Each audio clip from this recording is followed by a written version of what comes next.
세 번째로 아동 발달 이론을 살펴보면 많은 이론이 아동의 발달에 관해 설명을 하고 있는데요. 지금까지 아동 발달의 모든 측면을 설명할 수 있는 통합된 단일 이론은 없습니다. 어느 한 이론도 아동 발달의 복잡하고 다양한 측면을 모두 설명할 수는 없지만 각 이론 중 어느 하나도 우리가 아동 발달을 이해하는 데 중요하게 기여하지 않는 것이 없기 때문에 아동 발달 이론은 아동의 발달 과정을 이해하는데 이제 각각 기여하는 바가 다르다라고 이해하시면 될 것 같습니다.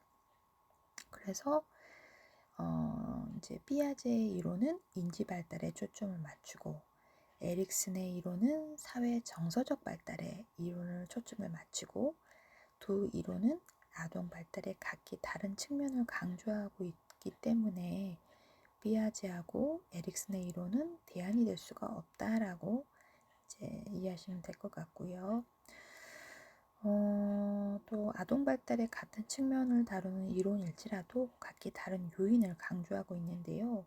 이제 볼비라는 학자, 애착 이론의 대표 학자인데 아동의 사회적 행동을 이해하기 위해서 아동과 양육자와의 애착 관계를 우선적으로 관찰을 합니다. 이제 반두라라는 사회학습 이론을 보면 개개인의 아동이 행하는 특정 행동에 관심을 갖는데요.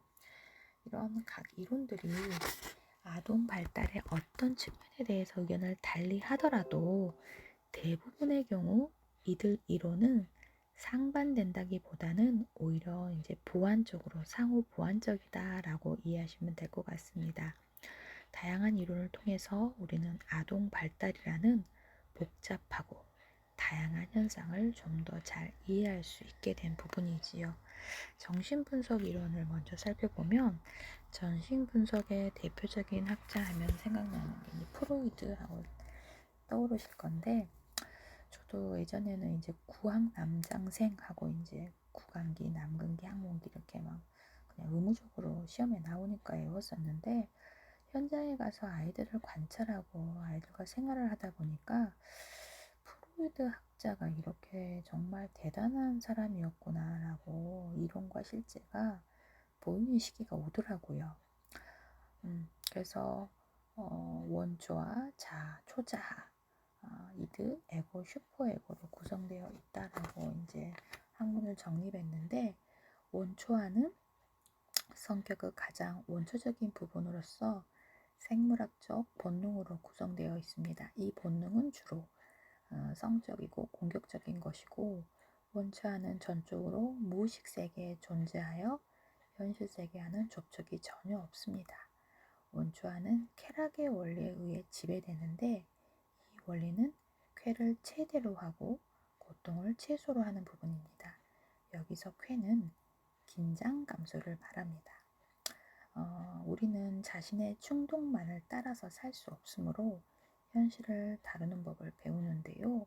즉흥적인 충동을 억제하게 하고 현실을 고려하도록 하는 것이 바로 자아입니다.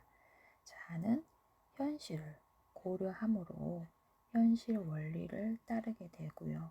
옳고 그름에 대한 판단 역할을 하는 것이 초자아이고 초자아는 우리가 흔히 양심이라고 부르는 것과 자아 이상으로 구성이 됩니다.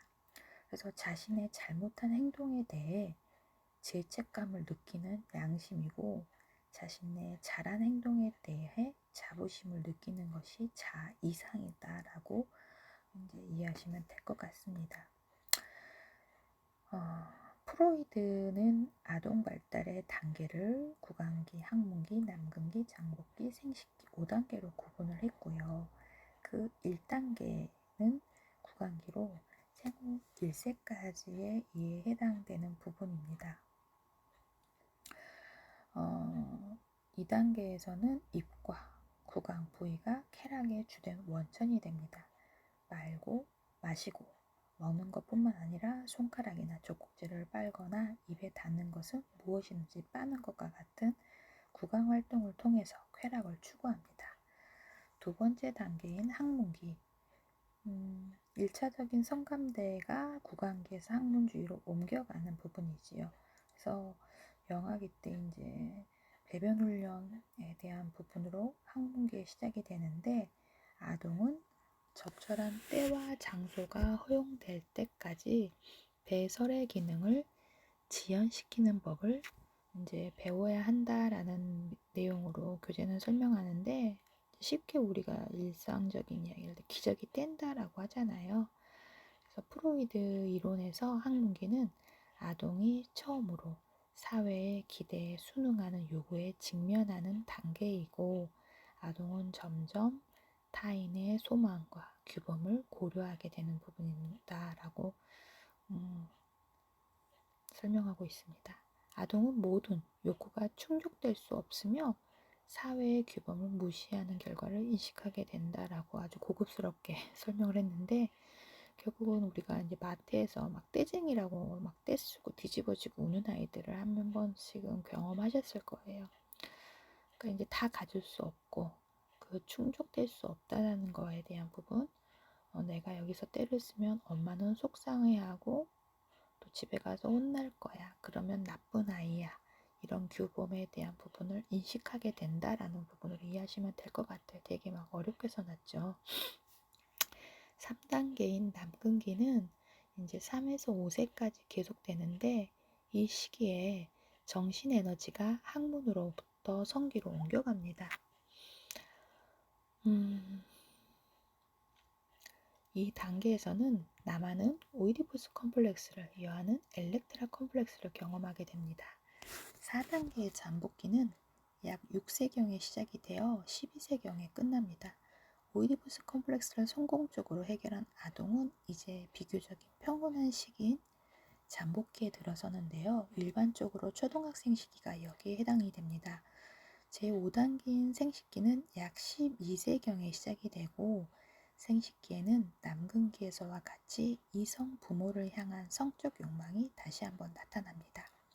프로이드는 이를 사춘기에 거세 불안이 환기되는 오이디푸스적 상황의 재현이라고 보았다고 합니다. 에릭슨은 발달의 사회적 맥락을 강조함에 있어서 프로이드의 심리학적 발달의 5단계를 확장하여 8단계의 이론으로 정립하였는데, 인간 발달의 전 생에 접근을 시도한 최초의 인물이기도 하지요. 에릭슨 프로이드, 되게 유명한 학자이기도 하지요. 그래서 1단계 프로이드의 구강기에 해당하는 시기에 출생에서 약 1세까지, 이 시기에 주된 발달의 위기는 영아가 세상을 신뢰할 수 있느냐 없느냐 여부에 대한 것으로, 이제 프로이드에 대한 부분은 이제 신뢰감, 그러면 에릭스는 신뢰감 대 불신감, 그래서 이때 이제 애착에 대한 부분으로 부모가 아이하고 약속을 지키지 않고 그 아이가 놀잇감을 탐색하고 있을 때 아이가 울까봐 몰래 도망가 버리는, 인사도 하지 않고 가버리는 그거에 대한 부분으로 신뢰감을 잃어버리는 거죠. 그래서 신뢰감은 다른 사람에 대해 믿음과 자신에 대한 믿음이 포함이 되는데, 이 시기에 아이를 돌봐주는 사람, 주 양육자, 어머니겠죠. 아니면 애착의 대상, 엄마가 이제 맞벌이를 하게 되면 예를 들어서 그때 함소원을 돌봐주는 그 대리 양육자가 있었는데, 그 양육자가 이제 시청자들한테 노출이 되면서 되게 이제 함소원이가 이야기를 많이 들었던 부분인데, 결국은 그 부모가 그 대리 양육자를 신뢰하지 않으면 이제 바뀌는 거잖아요.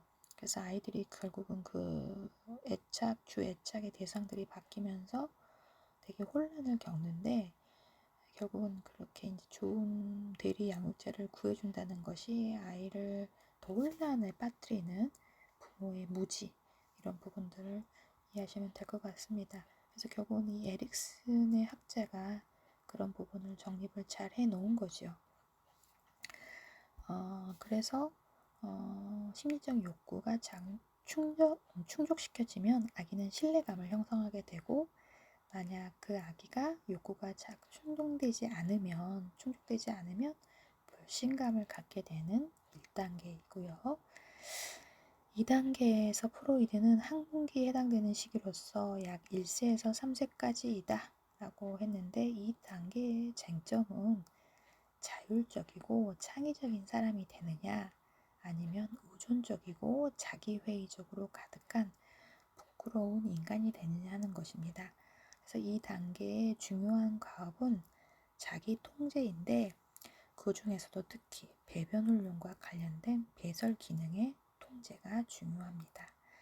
3단계는 프로이드의 남근기에 해당하는 시기로 3세에서 6세까지입니다. 이 단계에서 경험하는 심리사회적 갈등은 주도성 대 죄책감의 발달입니다. 3세에서 6세 사이의 아동은 보통 생기와 활력, 호기심이 넘치고 활동 수준이 높으며 에너지가 남아돕니다. 아동은 놀이 활동을 통해 보다 자유롭고 공격적으로 움직이고 활동 반경을 점점 더 넓혀가는 부분이 있습니다. 그래서 주도성을 발달시키는 과정에서 목표를 설정하고 목적에 따라 활동하는 경향이 늘어납니다. 4단계에서 6세에서 11세까지 프로이드의 잠복기에 해당이 되는데, 프로이드 2단계에서 비활동적인 시기로 본 반면 에릭슨은 2단계를 역동적이고 활동적인 시기로 보았습니다.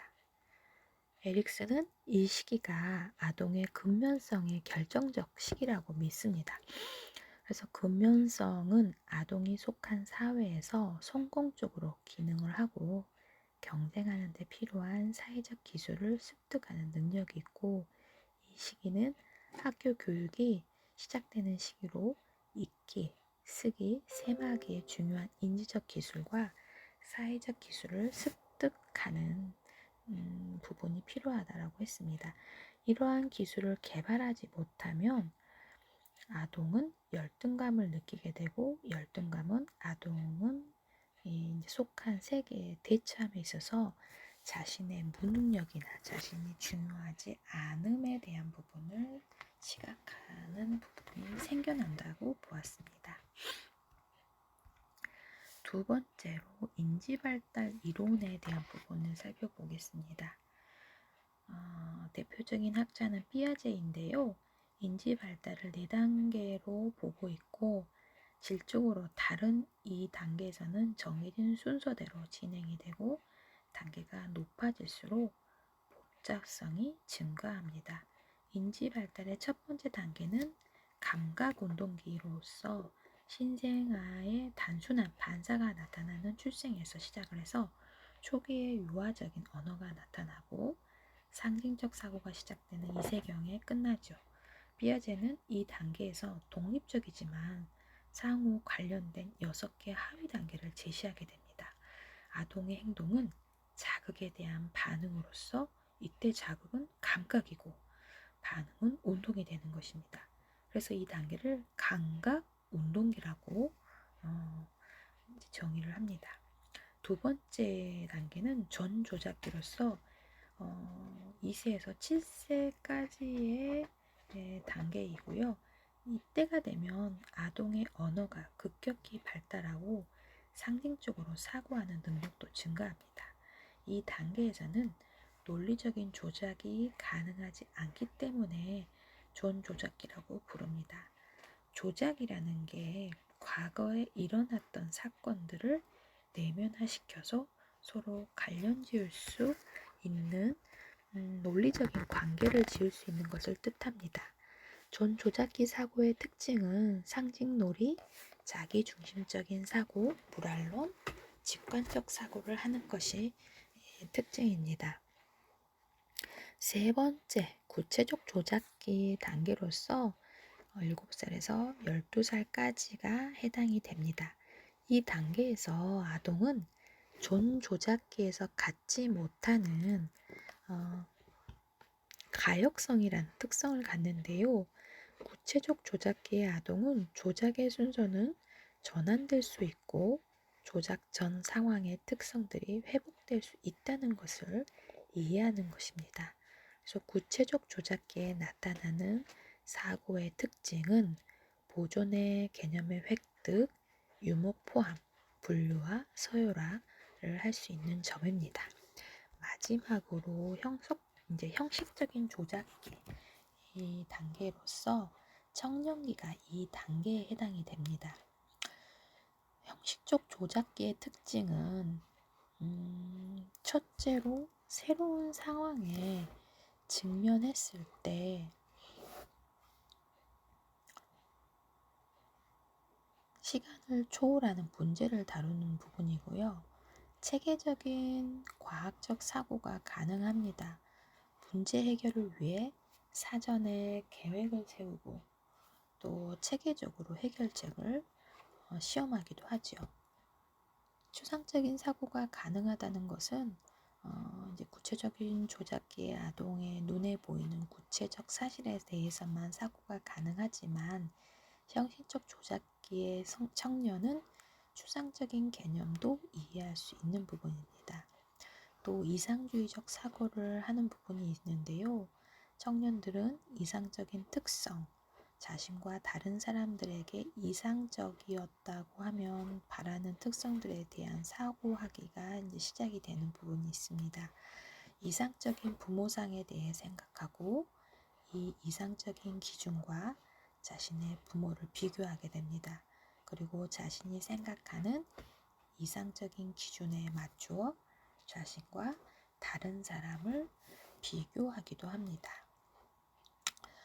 비고스키 학자가 아동의 지적 능력을 이제 근접 발달 GDP 그래서 John of Proximal Development에서 ZPD에서 아동이 근접 발달의 개념으로 설명을 하는데 스스로의 힘으로 문제를 해결할 수 있는 수준인 실제적 발달 수준과 성인이나 유능한 또래로부터 도움을 받아 문제를 해결할 수 있는 수준의 잠재적 발달 수준 간의 영역을 의미하는데요.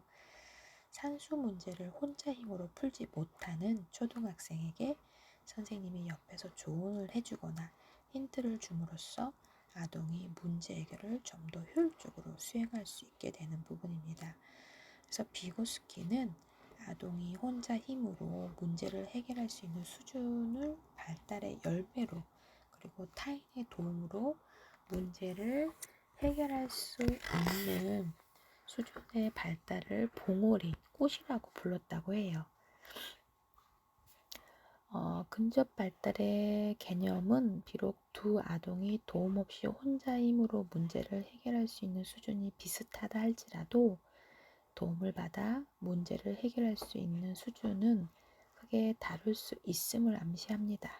즉, 도움에 의해 수행 능력이 증가하면 할수록 근접 발달 영역은 더 넓어진다는 것입니다. 근접 발달 영역과 매우 밀접한 연관이 있는 개념이 이제 비계라는 것인데요. 이 비계는 아동이 스스로의 힘으로 문제를 해결할 수 있도록 성인이나 유능한 또래가 도움을 제공한다는 의미입니다.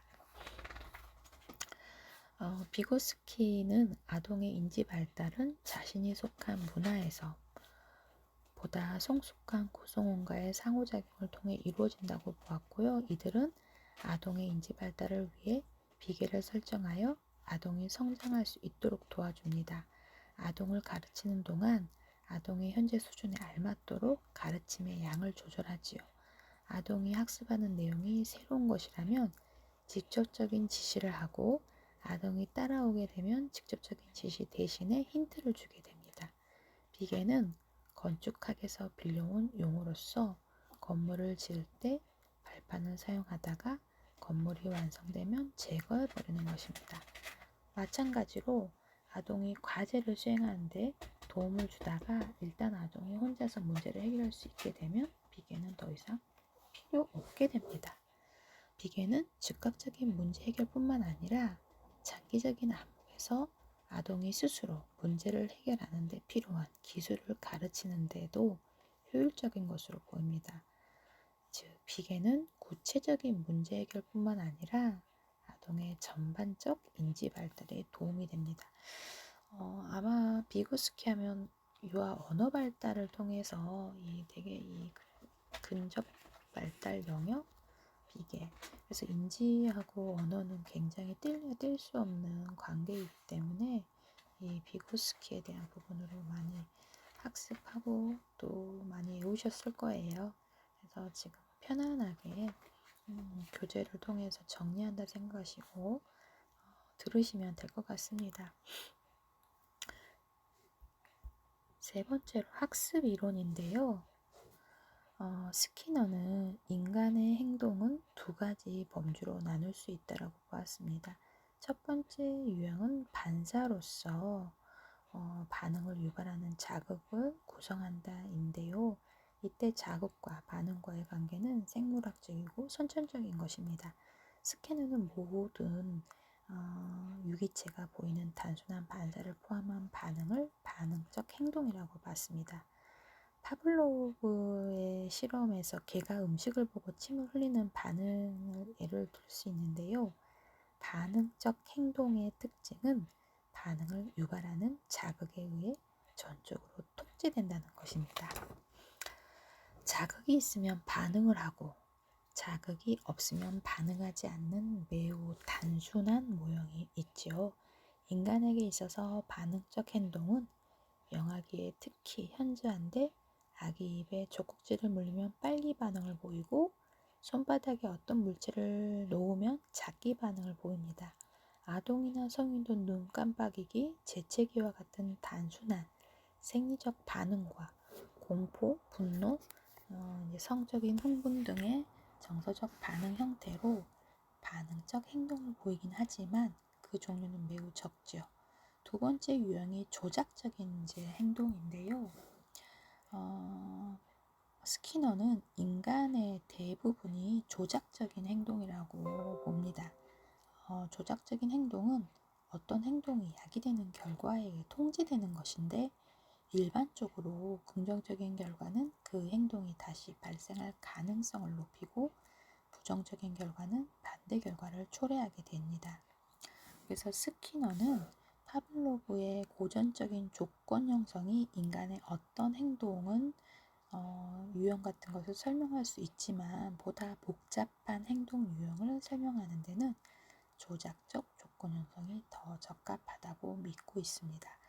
고전적 조건 형성에서는 자극이 반응을 유발하지만 조작적 조건 형성에서는 반응이 자극을 유도한다고 봅니다. 그래서 조작적이라는 말은 라틴어가 어원으로 바라는 결과를 얻기 위해 행하는 노력을 의미합니다.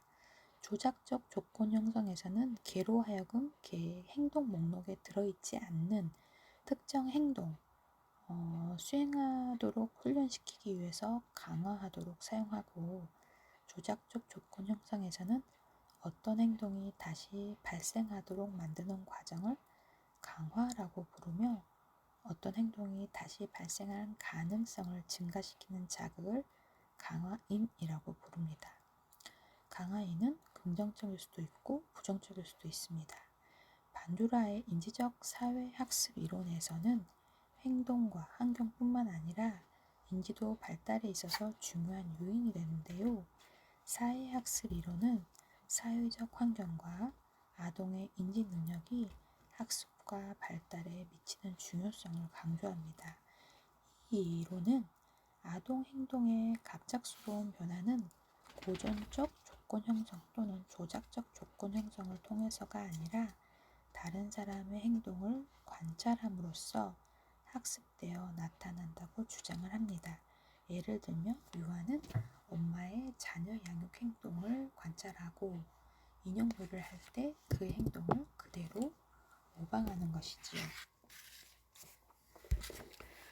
사회학습 이론은 관찰학습 또 이제 다른 사람의 행동을 관찰함으로써 발생하는 학습에 초점을 맞추는데 이것을 모방 또는 모델링이라고 합니다.